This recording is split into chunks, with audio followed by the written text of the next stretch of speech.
மரியாயே வாழ்க. அன்பான மரியணை கணப்போர் யூடியூப் சேனல் நேயர்களே, உங்கள் அனைவருக்கும் தேவனின் திருப்பெயரால் வாழ்த்துக்கள்.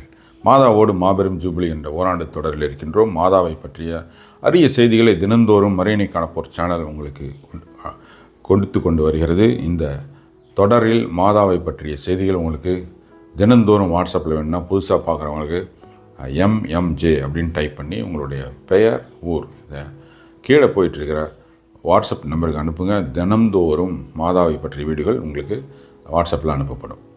அன்பானவர்களே, இந்த தொடரில் உடன்படிக்கை பேழை மாதா இரண்டையும் தான் நம்ம பார்த்துட்ருக்கோம். ரெண்டும் ஒன்று தான், வேறு வேறு கிடையாது.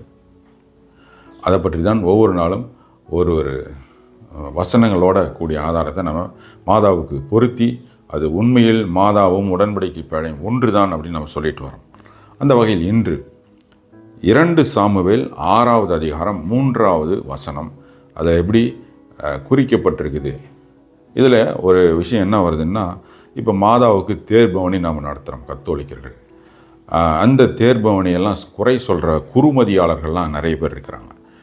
நீங்கள் மாதாவை ரொம்ப ஓவராக வைக்கிறீங்க, அவங்களுக்கு தேர் எடுக்கிறீங்க, கொண்டாடுறீங்க, இன்னும் பாட்டு பாடுறீங்க, பாடிக்கிட்டு போகிறீங்க வரீங்க, தேரை தூக்கிக்கிட்டு வேலை இல்லாமல் பண்ணுறீங்க அப்படின்லாம் குறை சொல்லுவாங்க. இவங்கெல்லாம் பைபிளை படித்தும் குருடர்களாக இருக்கின்ற விசுவாச குருடர்கள்னு தான் அவங்கள சொல்ல முடியும். பைபிளில் அழகாக இதுக்கு மாதாவுக்கு நடத்தப்படுகின்ற தேர்பவனையெல்லாம் பைபிளில் இருக்குது, பழைய ஏற்பாட்டில்.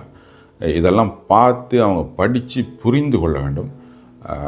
முக்கியமாக நம்ம கத்தோலிக்க மக்களும் இதை புரிஞ்சுக்கிட்டு தெரிஞ்சுக்கிட்டு அந்த மாதிரி மாதாவுக்கு எதிராக பேசுகிறவங்களுக்கு இந்த வசனத்தால் பதிலடி கொடுக்கணும். என்ன இந்த வசனம் என்ன சொல்லுதுன்னா, தேர்பவனிக்கு 2 சாமுவேல் 6:3வது வசனம், அவர்கள் அந்த கடவுள் பேழையை ஒரு புது தேரின் மேல் ஏற்றி அதை காபாவில் உள்ள அபினதாவின் வீட்டிலிருந்து எடுத்து கொண்டு வந்தார்கள். இதில் பாருங்கள், 2 விஷயம் நமக்கு புரியணும். என்னென்னா, அவர்கள் அந்த கடவுள் பேழையை, அந்த பேழை ஏதோ சும்மா சாதாரண ஒரு தச்சர் கார்பெண்டர் செஞ்ச பேழை கிடையாது, அது கடவுளுடைய பேழை. கடவுள் அந்த பேழையை அளவுகள்லாம் கொடுத்து இப்படி செய்யணும், இப்படி செய்யணுன்றலாம் அவர் சொல்லி அதை செய்ய வைத்தார். ஆக அது கடவுளுடைய பேழையாக இருக்குது. அதுதான் வசனம் அதான் சொல்லுது. அவர்கள் அந்த கடவுள் பேழையை ஒரு புது தேரின் மேல் வைத்து, 2வது விஷயம், புது தேரின் மேல் ஏற்றி. அப்போ அவங்க ஏதோ சும்மா சாதாரணமாக கொண்டு போயிடல, அப்படியே ஒரு வண்டியில் வச்சோ அல்லது வேறு ஆளுங்களை தூக்கி வச்சோ போகல. ஒரு புது தேரை செஞ்சு அந்த தேரின் மேல் அந்த உடன்படிக்கை பேழையை வச்சு அதை காபாவில் உள்ள அபினதாவின் வீட்டிலிருந்து எடுத்து கொண்டு வந்தார்கள். இப்போ இந்த கடவுள் பேழைன்னு இந்த தொடர் முழுசும் நம்ம பார்த்துட்டு இருக்கிறோம். இந்த கடவுள் பேழை அப்படின்ற வார்த்தையை நீங்கள் கேட்பீங்க. இந்த கடவுள் பேழை எதுனா மாதா தான். மாதாவுக்கு தேர்பவனி நடக்கிறது. அது பழைய ஏற்பாட்டில் முன்குறித்து வைக்கப்படுகிறது இந்த வசனத்தின் மூலம். அப்போ இப்போ தேரின் மேலே ஏற்றி வச்சுட்டாங்க, கொண்டு போகிறாங்க. எப்படி கொண்டு போகிறாங்க? அடுத்த விஷயம் 2 சாமுவேல் 6வது அதிகாரம் 5வது வசனம், ஆகியோ கடவுள் பேழைக்கு முன் நடக்க தாவீதும் இஸ்ராயேல் மக்கள் அனைவரும் யாழ், வீணை, சுரமண்டலத்தோடும் மேளதாளம் முழங்கிய இசைக்கருவிகளோடும் ஆடிப்பாடி கொண்டு வந்தனர். அப்போ இந்த உடன்படிக்கை பேழைக்கு தேரை செஞ்சு தேர் மேலே அதை வச்சு அதை சாதாரணமாக எடுத்துகிட்டு போகாமல் ஒரு தேர் பவனி அங்கே நடக்குது. அந்த தேர் பவனி எப்படி நடக்குது? யாழ், வீணை, சுரமண்டலங்கள், மேளதாளம் முழங்க அதை பவனியாக கொண்டு போகிறாங்க. இன்றைக்கு நாம் மாதாவுக்கு செய்வதும் இதை தானே செய்கிறோம். மாதாவுக்கு ஒவ்வொரு மாதா ஆலயங்களிலும் திருத்தலங்களிலும் திருத்தல பேராலயங்களிலும் இதுதானே நம்ம செய்கிறோம். இதை குறை சொல்கிறதுங்கிறது இந்த பழைய ஏற்பாட்டில் இருக்கிற வசனங்களை குறை சொல்கிறதுக்கு சமம். அப்போ இவங்க எப்படி கொண்டு போகிறாங்க இந்த தேர்பவனியை அப்படின்றத 1 நாளாகமம் 15வது அதிகாரம் 16 முதல் 28 வசனங்கள், அதை நான் இங்கே படிக்கலை, நீங்கள் படித்து தெரிஞ்சுக்கங்க. விவரமாக இருக்கும்.